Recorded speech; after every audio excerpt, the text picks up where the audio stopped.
that's why I like doing this stuff, because it is a challenge. It's a really difficult puzzle, is the way I look at it. Yes, especially trying to run a business, like, you need to make money and like live and. Yeah. Well, because I did this full time for a year. I started at the beginning of COVID, and at the time I was like, this is perfect time to start, where everyone's at home.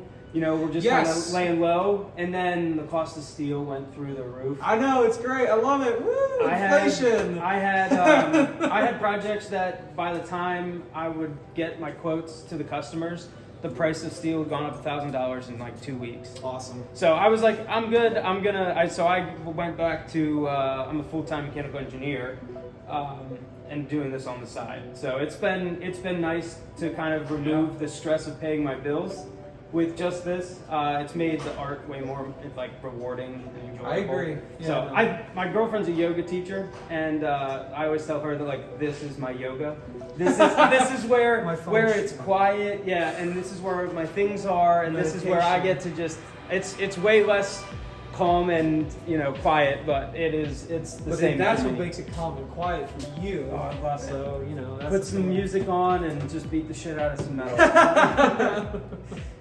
So, excellent. That's great. Yeah. I guess one more question I have, and I guess this would actually be maybe for anyone who's watching. In your opinion, what would be if you wanted to get into blacksmithing, or even start a business? How would you recommend someone to go about it?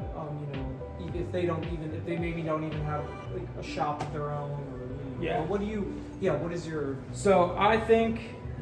Probably the first one is a guild, if you can find a guild or a shop and ask people. One of the things I've found out through this whole process is that blacksmiths their desire to teach people what they know is insane. I agree. And a lot of blacksmiths are older guys. And so when someone who's 20 or 30 or younger wants to get into this stuff, all they want to do is just dump all of their knowledge into your lap so that you can keep doing this, because it's a dying skill.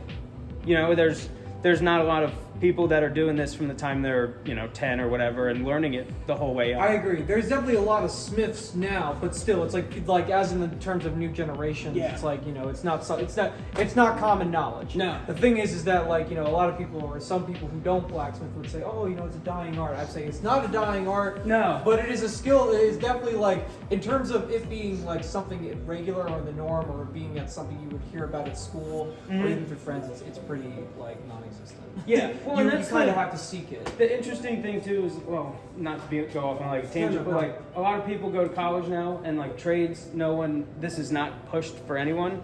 So welding, I don't 90% of my friends don't know how to weld.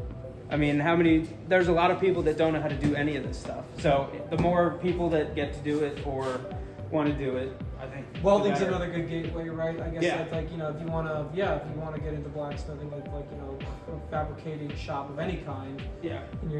And so that would be the first one, and then the only other piece of advice or suggestion is don't sell yourself short, because you can make a lot with a little. That's true. I've made 90% of the stuff that's in here. All the tongs are mine. I've made all the pokers. I've made. You can make all the tools and random stuff I've made to make something else. We can make a lot. And you can very little. Watching other people online too. That's another great place, I'd say. A lot of smiths are, Miss Caitlin, for instance. She learned a lot from or she said she kind of watched videos online to help her. I believe it was one of the things that she mentioned, but I liked that because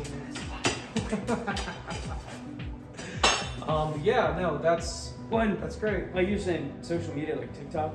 The amount of TikTokers that I've seen make incredible knives or just artwork with nothing. There's a girl I've seen that it's just a piece of plastic shet roofing. She has a belt grinder, a piece of, I think it's maybe 3/4 inch flat stock on her railing, and that's how she shapes knives. Oh wow. And they're gorgeous. You can do a lot with not a lot. Agreed. That's I like that. So- That's a very good But yeah, piece that's of advice. Awesome. Yeah. those are probably the two pieces of advice I'll give. How can people reach out to you for your business, and what are your socials? What platforms are you on? Please tell me. Please tell them. I'm on Facebook, Instagram, and TikTok, all under the same username. It's at Bullpen Fab. And then I also have an Etsy and a Pinterest, I think, with the same, or it's Bullpen Design Fabrication on just about everything. My website is on my Instagram, my TikTok, and my Facebook. Awesome.